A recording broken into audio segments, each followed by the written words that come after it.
And we're now being joined by Iranian journalist Reza Hatami from Tehran for the very latest on this. Reza Hatami, thanks very much indeed for talking to us this afternoon. Now, Pezeshkian has called for deeper ties with Iraq and Pakistan. How do we view these, given that he is a moderate and, of course, he's working the phone lines in the very first week after his election? Well, first, we have to focus and discuss how foreign policy works in Iran. In Iran, main policies, the key policies and the main strategy of the country's foreign policy are determined by the supreme leader, and they don't change from president to president. There are some differences in approach in how the presidents implement those policies, but all in all, the main principles of Iran's foreign policy do not change with the change of governments. Presidents in the past have been able to lean over either confrontation with the West or engagement with the West. So there are some differences in implementing the policies, differences in approach. And one of the main foreign policies of Iran that don't change by the change of governments is Iran trying to improve its relations with regional countries, with neighboring countries, and also opposition to U.S. presence in the region. Two important regional countries are Iraq and Pakistan, and Pezeshkian, just like Raisi, will try to further develop these relations, and not just with Iraq and Pakistan, but with also with other regional countries. We know that Iran and Iraq have strategic ties.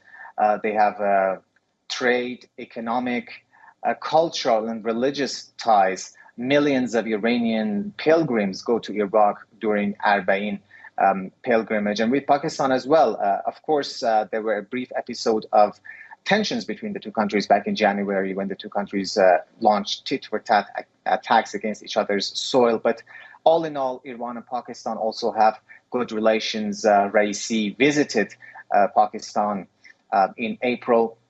So Pezeshkian will try to continue these policies, good neighborly relations. We witnessed during Raisi's presidency that Iran and Saudi Arabia reconciled and normalized relations. That happened in 2023. And Pezeshkian is going to continue Raisi's legacy. Right. So that's an important point you're making, that Pezeshkian will continue the policies of the last president, and that continuation remains from president to president. So what's your view then of Pezeshkian's West Asia policy? He has reiterated his support for the resistance forces. How is he going to approach the Gaza war? Well, Iran has made it clear that it will give financial and political support to resistance groups in the region like Hamas and Hezbollah, and Pezeshkian will do the same. He sent a message to Hezbollah leader Sayyid Hassan Nasrallah calling Israeli policies criminal policies, and he said that Iran will continue supporting the resistance forces of the region against illegitimate Zionist regime. This is the phrase that he used. So basically, no one should expect a change in Iranian policy regarding not only Hamas and Hezbollah, but also all other resistance forces in the region, like Houthis in Yemen and resistance forces in Iraq and Syria. But we have to note that Iran has always been reluctant to engage in direct confrontation with Israel, even when Iran attacked Israel directly 2 months ago, 3 months ago. Iran's response was calibrated in a way to avoid a major escalation, and also Israel's response as well. Israel was also reluctant to engage in open conflict with Iran. So Iran's policy would be to support the resistance forces in the region, resistance forces against Israel, but at the same time, Iran will remain reluctant to engage in direct conflict with Israel. So there will be a calibrated approach to West Asia, particularly Israel. Now, can Iran's President-elect Masoud Pezeshkian then shift the country's nuclear policy?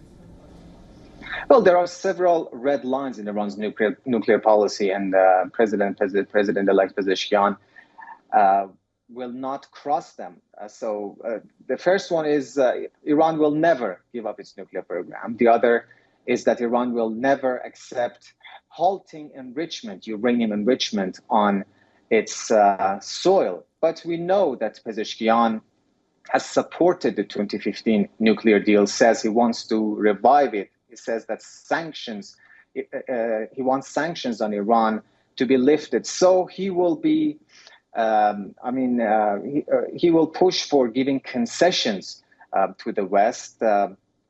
For example, in terms of, these are on paper, in terms of scaling back Iran's level of enrichment, reducing Iran's stockpile of enriched uranium, also more cooperation with the IAEA probably. So this is something that Pezeshkian is ready to do, but that depends much on the approach of the other side as well, and also the decision of Iran's supreme leader as well, whether to do these things. But these are something that can be on the agenda. We did the same in 2015. In 2015, when President Rouhani, the moderate president, was in power, he gave several concessions to the West, and the West, in the meantime, eased sanctions on Iran's nuclear program. And if Donald Trump is elected president in the United States, then the possibility of a détente with the U.S. would be more complicated. Absolutely. Reza Hatami, thanks very much indeed for joining us this afternoon and sharing your thoughts. For all the latest news, download the WION app and subscribe to our YouTube channel.